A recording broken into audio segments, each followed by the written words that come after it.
students. I'm Miss Robinson from Lakeside High School. Welcome to a System Survival Skills video. This video series is to show you how to use some of the systems and apps that you need to survive high school. Here's our goal, that when you know how to use these systems and apps, you'll have more brain space for learning what high school is supposed to be about. Yeah, that's Hector, my bird. He loves learning. This video, part 1, is an introduction to email. We'll answer the questions: what is email? Why is it useful? Where do I get an email account? And how do I send an email message? In the second video, I'll show you how to find your student email on a Chromebook. And the third video is about how to use email. Okay, let's go. First, what is email? It's electronic mail. The E stands for electronic. It's a letter that you type and send to someone over the internet. It only takes a few seconds, usually, to arrive. The other person could be in the same room as you, or they could be on the other side of the world. When they sign into their email account, then they will see the message that you sent them. You can use either a computer or a smartphone to send and receive emails. Why is email useful? To communicate with teachers, counselors, businesses, colleges, doctors, government, etc. In the adult world, email is essential, and email for school is important whether or not we're in distance learning. Also, to set up accounts and retrieve lost passwords. We use apps like Duolingo and Edmodo and other programs, and sometimes an email is the only way to find a lost password. Also, to send longer messages. Texting is good for short messages, but email is useful if you want to send sentences or paragraphs. Also, send one message to many people. You can do this a little bit with group texting, but with email you can send it to hundreds or thousands of people at one time. Last couple of things. You can store and organize your messages in email, something you can't do with texts, and you can send or share media, PowerPoints, pictures, etc., for fun or for school. So, where do I get an email account? The good news is that DeKalb County School System gives students an email. So you have an email address. It's your student number, and we're going to talk about that in just a minute. Personal email account options. You can also use personal email for school. Teachers are fine with that. If you don't already have a personal email, then you can establish one for free on the internet. I use Gmail because I find it the easiest to use, but there are other platforms as well: AOL, Mail.com, iCloud, Outlook. Outlook is the platform our district also uses. We'll look at that in the next 2 email videos. How do I send an email message? Now this is going to take a little while. No matter what email you use, all email accounts have some things in common.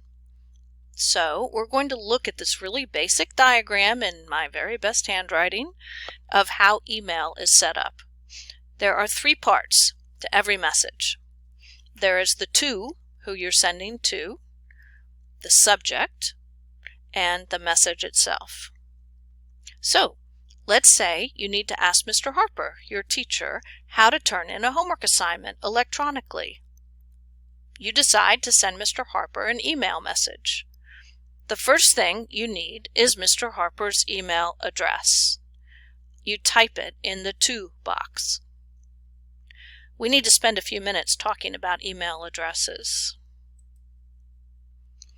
All email addresses have this symbol, the @ in the middle. To the right of the symbol is the organization or the email platform. And to the left is the person, the individual that you're sending the email to. The email address must be perfect or the message will not arrive. If you forget the S, the message will not arrive. If you put a comma instead of the period, it won't arrive.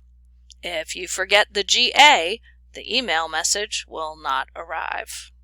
So you get the idea. These are mistakes that I have made and I see people make a lot. This has to be perfect. It's DeKalb Schools, Georgia, or GA.org. You type this underscore here. In all our DeKalb County School emails, the names are separated with an underscore, and you type it using a shift and the hyphen key. You can't type just that key, the hyphen. It won't work. You have to do shift and the hyphen key. The @ symbol is shift and the number 2. Okay? So that's how you type that symbol. There are never any spaces between the letters in an email address. The good news is that your computer will remember emails and fill them in for you. The bad news is that sometimes the computer will remember the wrong email address. So computers are not that smart. Couple more things here. Hector! Yes, I'm trying to go fast here. Stay with me, okay? It's a lot to cover. As you've seen, our school district uses this underscore to separate names in an email. However, sometimes you'll see more than one underscore if the person has a middle initial or a middle name. My point here is if you need to know the email address of anyone who works at our school, then look on the Lakeside High School web page to find the email address. One last thing about emails. We're going to look at student emails. This is the email address that the school provides you. In the next 2 videos, I'll show you how to do that. However, you may also use personal emails for school.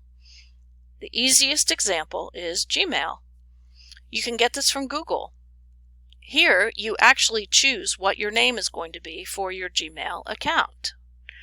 You don't want to choose anything silly or fun. Sorry, kitty. You don't want to choose anything that's going to be too complicated.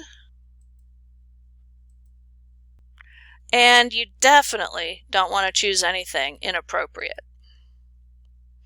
You want to be boring and professional. You want people to be able to recognize you by your email address. Here's an example of a good email address. First initial, C, last name, Robinson, and a number. That's not my real email, by the way. But that's a way to set up an email address. Phew! Now we're ready to get back to our email message. After you type in the address, then you type in the subject. The subject is one of the most important parts of your email message. If you want someone to pay attention to your message, to open it and to read it, you need to have a good subject. You're sending this to Mr. Harper. When he gets this email, he will see your email address and he will see the subject. This is the main idea, like the title of your message. It is not the whole message. It should be short. When Mr. Harper sees this message from you, he will know that you have a homework question. Now you're ready to type the message itself. Hello, Mr. Harper. My homework is finished. How do I turn it in? Sincerely, Edwin. You have a polite greeting for Mr. Harper, your message, and then your signature. If you're a new student, you should put your first and last name, just to be sure. When you have checked your grammar and spelling, and you know that's exactly what you want to say to Mr. Harper, then you click Send, and your message is sent. You can't take it back. So remember these basic parts to the email message, because no matter what kind of email system you use, all emails will have somebody you send to, they'll have a subject, and then they'll have a message. So when we get into the next videos and look at computer screens, if you have this structure in your mind, it will help. This is the end of part 1. Thanks for watching. The next video, Email Part 2, is about how to find your student email on your Chromebook. Bye.